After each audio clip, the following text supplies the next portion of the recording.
বিবাহের ক্ষেত্রে পাত্রী কে দেখবে? খুবই প্রয়োজনীয় একটি প্রশ্ন, খুবই প্রয়োজনীয়।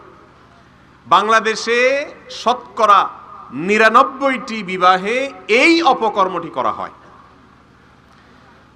বিয়ে করবে একজন, পাত্রী দেখে তার ১৪ গোষ্ঠীর সমস্ত পুরুষ। এই রোগটা আপনাদের এলাকায় আছে না নেই? ছেলে বিয়ে করবে, সে তার বউ দেখবে, ছেলের সাথে, ছেলে তো দূরের কথা, ছেলের আগে ছেলের ভগ্নিপতি দেখে, বড় ভাই দেখে, মামায় দেখে, খালুয়ে দেখে, ছেলের বাপে দেখে, অনেক সময় পুরো গোষ্ঠীর সবাই দেখে, আসল জন ছেলেই দেখে না। ঠিক না বে ঠিক? ভালো করে শুনে রাখেন, বিবাহের জন্য প্রস্তাব দিতে হলে ছেলে মেয়ে, পাত্র পাত্রী একে অন্যকে দেখে নিবে, এটি সুন্নাত। নবী সাল্লাল্লাহু আলাইহি সাল্লাম বলেছেন, বিয়ের সিদ্ধান্ত নিলে তোমরা একে অন্যকে দেখে নাও, এতে কয়েকটা লাভ আছে।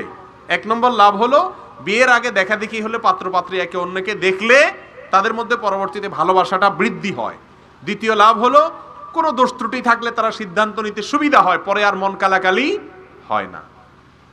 এখন আমাদের সমাজে হলো, ছেলে দেখা দেখির খোঁজ খবর নাই, বা দেখলেও ছেলের সাথে ১৪ গোষ্ঠী পুরুষ যায় দেখে। ভালো করে শুনে রাখেন, বিয়ের জন্য প্রস্তাবক ছেলে, পাত্র তিনি ছাড়া পাত্রপক্ষের অন্য কোনো পুরুষ পাত্রীকে দেখা জায়েজ নাই, এটা হারাম। মেয়েদেরকে আমাদের সমাজে গরু ছাগলের মতো আচরণ তাদের সাথে করা হয়। বাজারে কোরবানি গরু কিনতে যেরকম ৫-৭ জন মিলে যায়, বিয়ে করার সময় ছেলের সাথে এরকম ৫-৭ জন ভাই, চাচা, ফুফু, মামু, খালু, ১৪ গোষ্ঠী নির্লজ্জের মতো যে মেয়েকে দেখে, এটা হলো বাজারে গরু ছাগল দেখার মতো। মানুষকে অপমান করা, পাত্রী মেয়েকে অপমান করা, নারী জাতিকে অপমান করা, এটা কোন অবস্থাতে ইসলামে জায়েজ নাই। পাত্রীকে দেখতে পারবেন পাত্র নিজে আর তার পরিবারের মেয়েরা, পাত্রের মা, বোন, ভাবি, তারা দেখবে, কিন্তু অন্য পুরুষরা দেখতে পারবে না। হারাম, সম্পূর্ণ হারাম।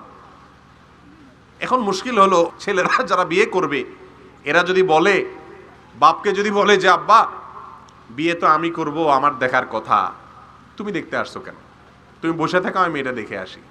তাহলে ছেলের তো মায়ের একটাও নিচে পড়বে না, সব পিঠে পড়বে। বলবে যে বেটা বেয়াদব, বিয়ের আগে থেকেই তোর বউ তুই দেখবি, পরে জানি কি করবি। তো মুরব্বীদেরকে বুঝাইতে হবে, বাবারে বিয়েটা হয়ে গেলে এরপরে তোমার পুত্রবধূ তুমি সারা জীবন দেখতে পারবা ইনশাআল্লাহ, কিন্তু বিয়ে হওয়ার আগ পর্যন্ত ইসলাম শুধু আমাকে দেখার অনুমতি দিয়েছে, তোমাকে দেখার অনুমতি দেয় না। এটা বাজারের গরু না।